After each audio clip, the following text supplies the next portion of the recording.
Hello and welcome to episode 21 of the Brave Journey free weekly birth prep videos. And this week I am thinking a lot about pain versus suffering. So that's what we're going to talk about today.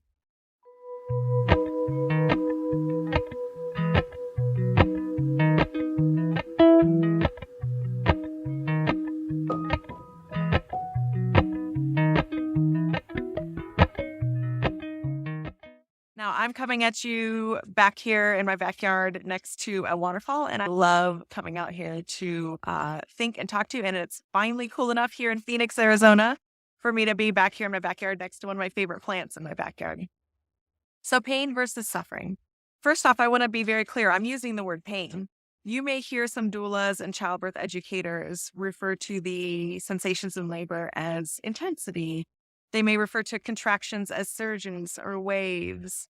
And while it is absolutely true that when a contraction is building, it feels like a wave. It builds, peaks, and then goes away over the course of 30 seconds to a minute. It does ebb and flow, so that's helpful. But I think to not call the sensations of labor or pain is to do a disservice when we're trying to help people prepare for birth. I think there are two different kinds of birthers. There are people who are preparing to birth who are terrified, who think that they are going to be in the worst pain they've ever been in their entire life and are going to do everything they can to avoid the intensity of that pain, which is wrong. They're not necessarily going to be in the worst pain they've ever been in their entire life. And there are some people who are approaching birth way overconfident. They've been told they can achieve, I hate that term around birth. They've been told they can do something to do it right and achieve a pain-free birth or a peaceful birth.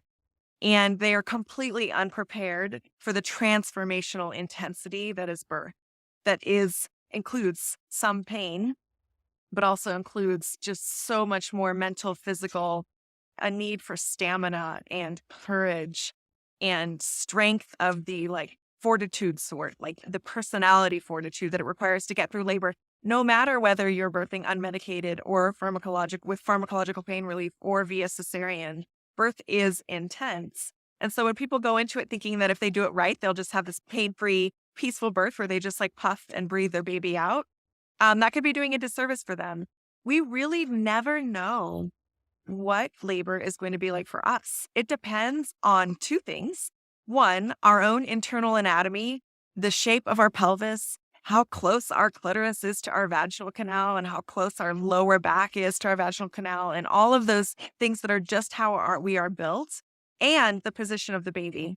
And some things can be done prenatally to help position your baby optimally. And I do absolutely teach those in the Brave Journey Birth Preparation Program.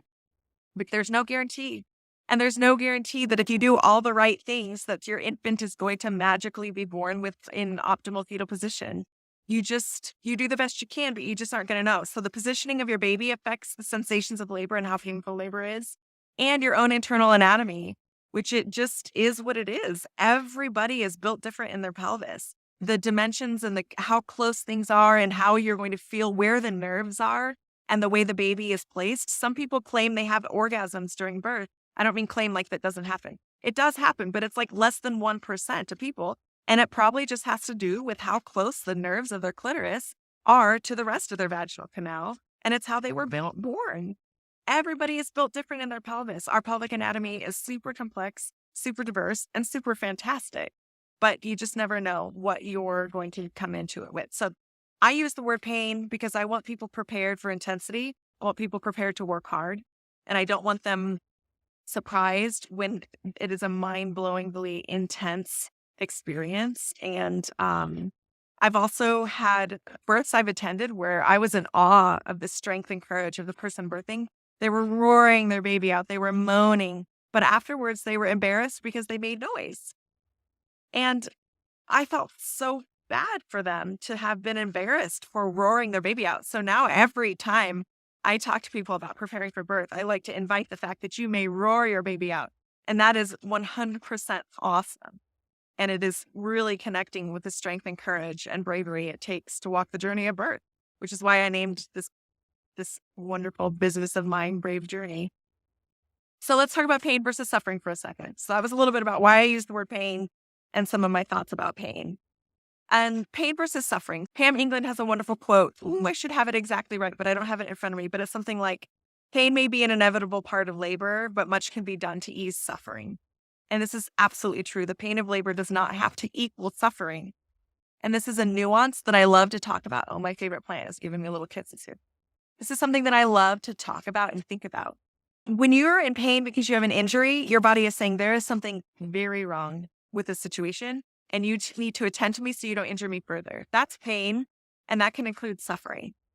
Labor is not the pain of suffering. The pain of labor is not because anything is wrong. In fact, the more intense and painful contractions are, sometimes the more effective they are in moving that baby, helping that cervix open, the baby rotate and move down, versus like really gentle and easy contractions sometimes are not effective contractions.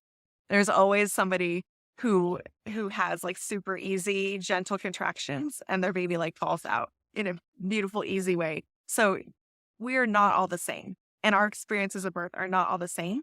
And even the same birthing person with multiple babies are not going to have the same experience with the different babies. And I can say that from my experience. My first birth versus my second birth were wildly different for a few different reasons. But one being that I had two very different infants in my womb that I needed to birth vaginally. And the first one was about 8.5 pounds and the second was about 11.5 pounds. And it was different. I'm just going to be real with you. The two experiences were very, very different, and the sensations were very, very different. So suffering is when something is wrong, and it also involves the story that we're telling ourselves about the pain. So if we can say like, yes to the intensity, yes to the strength of that contraction, yes, because everything is right, and this is bringing my baby down, versus blaming or shaming ourselves for making noise in labor, or shaming ourselves for making all sorts of animalistic noises when we're birthing, or feeling angry about the situation that we're in, or worrying that we're not doing it right, or worrying that we can't do it further, versus just being in the moment and welcoming the intensity and working through it. Also, pain is a wonderful indicator to the body to start moving, to find different positions. Often the best advice for birthing people is to labor in positions that feel good, because the positions that feel most good tend to be the ones that are most beneficial for that stage of your labor. Now, not always. There's always complications. For some folks whose baby is less than optimally positioned, may have to take on a few uncomfortable positions for a few contractions to try to help that baby turn. But generally, if you move in ways that feel good, the pain is a wonderful indicator to your body to move out of one position that isn't helpful and to move in another position which isn't so painful, and to labor through the next 5, 10 contractions in that next position. So pain can be really, really helpful. Pain in labor is saying, pay attention. Something huge is happening, and you need to find a safe place to birth this baby. You need to find a place where you feel safe, where you feel private, where you can move and moan and make noises in ways that feel good for you and that reduce the pain of these sensations. And so therefore you can have pain in labor, but not suffering.